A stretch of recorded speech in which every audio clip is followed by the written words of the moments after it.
In this video, we're going to do a grade 11 style titration question. So here we have determine the concentration of a 50 ml solution of hydrochloric acid if it took 14.57 mils of 1.25 molar sodium hydroxide for the neutralization to occur. So we're trying to figure out the concentration of this hydrochloric acid over here using some sodium hydroxide, which we know the concentration of. How do I know this is a grade 11 style titration question? Well, that's because we're dealing with a strong acid and a strong base. It's essentially going to follow the same titration curve that you would see over here, where the pH equivalence is going to be 7, and we'll see why in just a second.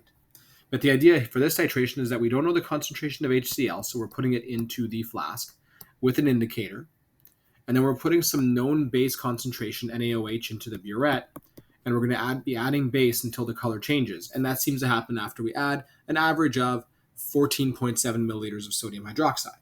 So that's our titration setup in a nutshell. Now, once we know our volume of the base that we had to use, we could figure out some information to do some stoichiometry to figure out the concentration of the acid that was in the sample. So the first step is to write out a balanced equation for your titration. We have HCl AQ plus NaOH, and this is going to be just your typical double displacement neutralization reaction. The H and the NaOH switch spots, and you get your NaCl AQ plus your H2O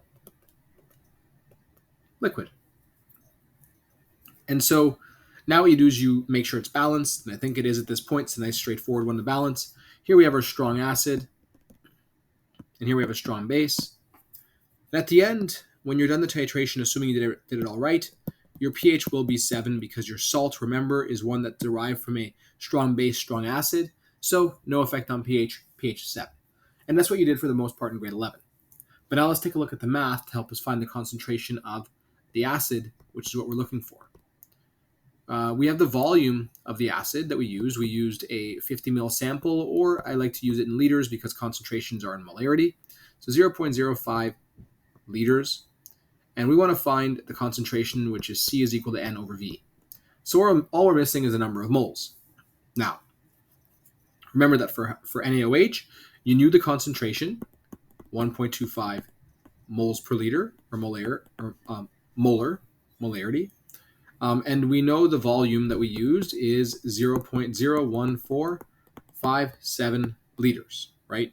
14.57 mils is 0.01457 liters. So we want to use the information from the NaOH to figure out the moles of HCl. And we can do that using a mole ratio. But first we need the moles of HCl. So remember that C is equal to N over V. Therefore, N is equal to C times V when you isolate for N. And so if you want to find the moles of NaOH, you simply do your 1.25 moles per liter times the volume, 0.01457 liters. Cancel out liters, and you get your answer, 1.25 times 0.01457,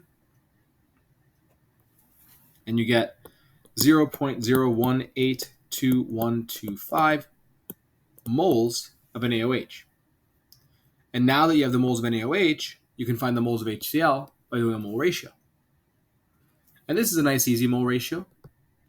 We have a 1 HCl to 1 NaOH mole ratio. So do make sure it's balanced to get the correct ratio. And you don't have to do a lot of calculations here because it's a 1-to-1 ratio. Essentially, the moles of NaOH will be equal to the moles of HCl.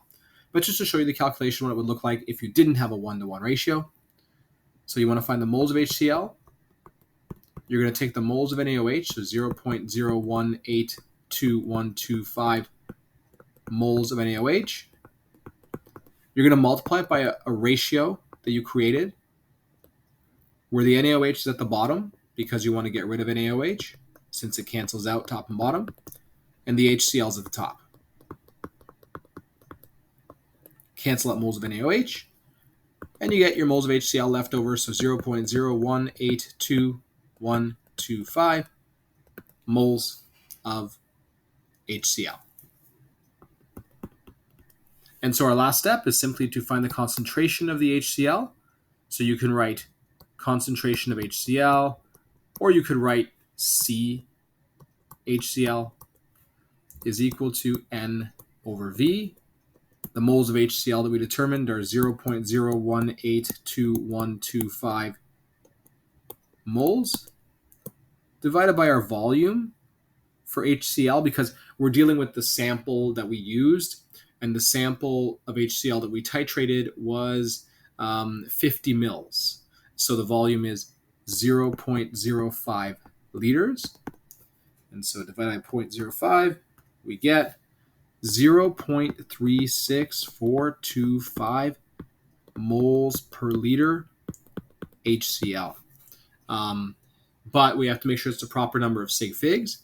It looks like 3 sig figs is the smallest number in this question.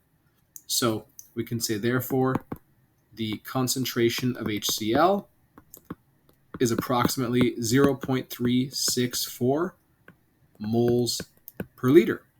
And so we just used a titration to determine the concentration of a strong acid. We use a strong base to figure out the concentration of the strong acid, HCl. At the end of the equivalence point, if we had a titration curve, as I mentioned before, the pH would be 7, because this salt over here is neutral, and you could support that using hydrolysis reactions that you've seen in previous lessons. And so that was just a preview of the titration seen at the grade 11 level. In the next video, we're going to take a look at a brief overview of weak acid, strong base titrations, just to see how they differ from strong and strong, and then also strong acid, weak base titrations to see how they differ from strong and strong. But it is important for you to understand the grade 11 level titrations first. Please make sure you take a look at grade 11 review that your teacher will post in their appropriate calendar or learning management system if you're having trouble with grade 11 titrations. If you go over the grade 11 titration notes that your teacher posts, you will review the material effectively, and it will help you to understand the grade 12 level titrations, which you'll be doing in the next few lessons.